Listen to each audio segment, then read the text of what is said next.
Hello mga kaporo, mayad pagsirang, magandang araw. Ngayon nga, ikakwento ko sa inyo kung bakit nga nabavas kami dati. Eto nga po pala yung bahay ko na i-vas dati ng ibang tao na bakit daw hindi pa rin kami nakakapagawa ng magandang bahay at kahit may trabaho na. Ang bahay nga po pala namin ay gawa lang sa kugon, kawayan, kahoy at panaling tayik. Minsan nga pag umuulan ay tinatabunan lang talaga namin ng tanner bag. Kaya talaga at that time ay pinagtatawanan kami ng mga tao at ng mga mapanghusgang tao. Year of 2023 ay nag-private wedding lang kami ng asawa ko at dahil nga yun ang napagkasunduan namin dalawa. Ayan, sa mga nagtatanong po kung saan kami kinasal ng aking asawa, dito nga po pala kami kinasal sa Philippa Beach and Resort.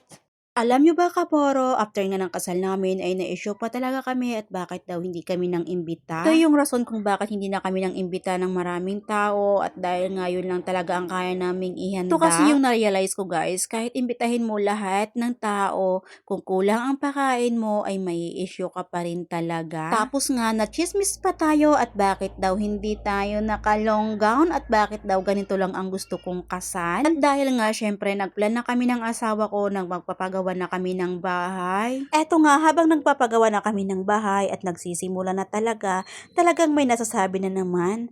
Anong style? Bakit daw haplan talaga ang pinagawa namin? Siyempre, ito na naman ang pinagkasundoan namin na ganitong bahay lang ang gusto ko at ayaw ko talaga ng whole.